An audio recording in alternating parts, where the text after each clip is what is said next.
Some recent events in the Pokemon TCG community have gotten me thinking about the way in which we think about deck building. And this one's going to be a little more random, off the cuff. Shoutouts to everybody in the Twitch chat who literally watch me make this presentation right now. So if I'm rambling here, that's kind of just the flow we're going with today. But I did want to talk about the way in which we think about deck building and some things that we have learned from, at least we can learn from the recent Malaysia Championships. I'm Jet from inthirdperson.com. Make sure to like the video, subscribe to the channel, and let's talk about the truth about deck building in the Pokemon TCG. When we are new players, first starting out the game, we're probably going to build our own deck that looks something like this. And this is a random one I pulled off of Reddit. I don't know who they are. Don't go looking for them. Don't dox them or anything like that. But for an experienced player, you can look at this deck list and see kind of a lot of the classic mistakes a player would make. It's a random smattering of dark Pokemon. There's not much in the way of draw support. There's no real draw engine in this deck. It runs there's the telltale sign right there, 19 energy, way too much for pretty much any competitive meta deck.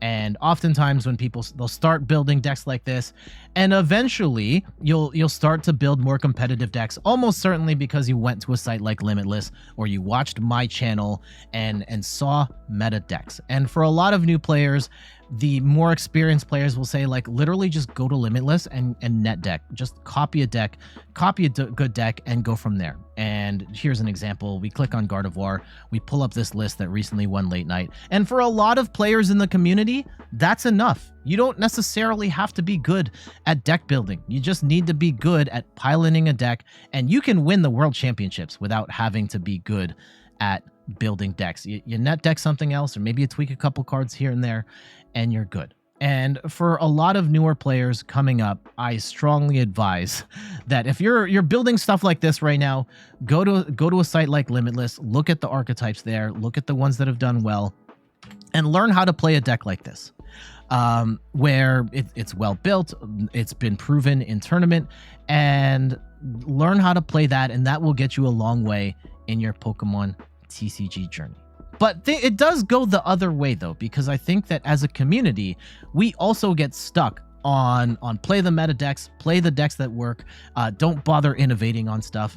And I think one of the best examples of this is Chien-Pao. This exact list for Chien-Pao, and a lot of lists look a lot like this one, but this list in particular has one of the most insane result lists of any deck in the current meta right now. Like, literally, this exact 60 cards has achieved all of this, and you could just copy paste this deck and probably do really well. And there's probably a couple tweaks you could make in the Twilight Masquerade format, but honestly, you could just play this exact 60 and pilot it to great success. But the reason we're having this conversation about deck building and trying, and the way we think about deck building, is that recently at the Malaysia Championships, shoutouts to Jung Kai Zhan, whose name I'm covering with my picture, unfortunately, they won the Malaysia Championships with a very different take on Chien-Pao. Okay, a different take on Chien-Pao EX, but it is radical, right? We're used to seeing Chien-Pao as basically this. Maybe you take out the Silene, maybe you play, I don't know, 1 or 2 card difference from this list. And this is very different. We see a entirely different draw engine. We see Lumineon, we see Rotom V, and I think until this deck won the championships, I don't think anyone would take this seriously. And now that it has won a major championship, I still feel like there are a lot of people who are maybe going to dismiss this and say, like, oh, it was outside like the Western territories. It's a different meta. They play best of one. But I think that they have done something that we as a community, particularly those who have been playing the game for some time, have done that maybe we're not doing enough of. And I think that's innovating. Now, I do think that one of the traps that we as a community fall into is this idea of the perfect deck. And like, we're going to use this funnel, right? For example, here, if we were to talk about the spectrum of decks, and let's just say it's Chien-Pao, right? Here's a bunch of bad versions of Chien-Pao. Here's a line. You get the skeleton of the deck. You get the Baxcaliburs, the Iridas, and so on. And you've got good versions of the deck. And I think that there's this dot right here, the pinnacle. And I think there are, in theory, there is a perfect version of the deck that people are striving for. And I think it is great to strive for perfection, but I don't think the 60 card perfect deck exists. And I think that here's a great example. Like I think the Chien-Pao deck here absolutely showcases that. Is this necessarily better than the Bieber one? Maybe, maybe not, but it was still good enough to win a major championship. And it certainly most people wouldn't necessarily see it being that pinnacle right there. And it's still won. And maybe it'll do big things at the World Championships. I don't know. But just to show, like, there are more ways to play Chien-Pao that can lead to great success. And I wanted to draw another example. This is on my most recent Miraidon video. There was a comment that someone left there. I blocked out their name. Don't go looking for them. Don't dox them. This is not the point of bringing them up here. But they approach this conversation in a very prescriptive, like, you have to build it a particular way. Like, for example, they mention, like, you have a bunch of things you want to bench, like Squawkabilly, Zapdos, Mew, Lumineon, Ursaluna. Most of them are 2-prizers, being easy to catch, counter catcher, or boss KO. With Tandem Unit, you can't find things like Mew, Greninja, and Squawkabilly. Only having Ultra Balls, not enough search for games.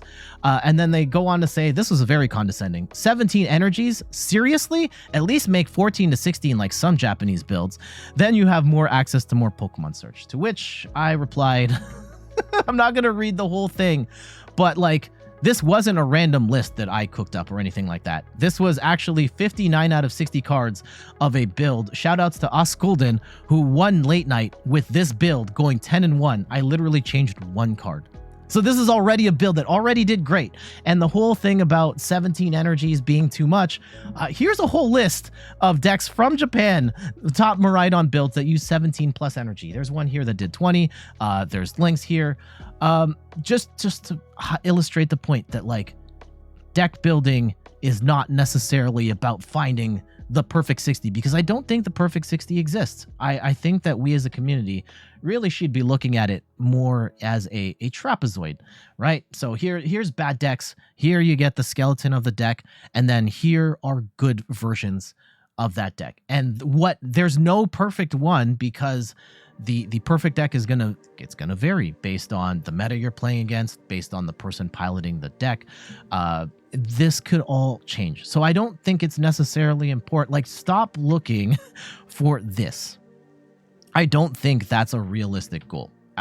Look at decks and deck archetypes as, like, can you find a deck in this good deck range? And then play it out from there and see what happens, right? I don't think this Chien-Pao deck was going to fit that particular dot, but it won, and it could be a deck that even wins the World Championships. I don't know. But if we're limiting ourselves to, like, thinking about decks in terms of finding this 60 cards, we may not get something like this because we're too afraid to innovate, because we saw this Chien-Pao deck that won all the things, and just say, stick with this and just play that till the end of time. So yeah, the moral of the story, I do think that when we are first starting out playing the game, that we really try and funnel players towards, like, just copy net decking off of Limitless and so on. But at a certain point, I think it's okay to innovate. It's okay to get weird. Try and find, it's not necessarily about finding the perfect 60, because I don't necessarily think the perfect 60 exists. From event to event, it's going to change what is going to be the perfect build of a particular deck. And I think what's important is trying to get into this good deck range. And realistically, this line is probably closer to, like, here, but just for the sake of the argument, don't necessarily look at deck ideas as it has to be an exact 60 cards. Look at it as a range of, you've got this many cards, and then there's room for interpretation. Maybe you want to tech it out differently based on where the meta's swinging. Maybe you have a lot of Charizard players in your local meta, and you might want to add a card or two to adjust for that. But yeah, the moral of the story, there's no such thing as a perfect deck. You really just want to get it to the good deck range, and then optimize based on what your meta is and how you like to play the deck as well. And don't necessarily worry about getting the perfect 60, because it doesn't exist. But what say you? Am I breaking your brain here? Do you think I'm entirely wrong? Is there should we always be striving for the perfect 60? Let me know in the comments below.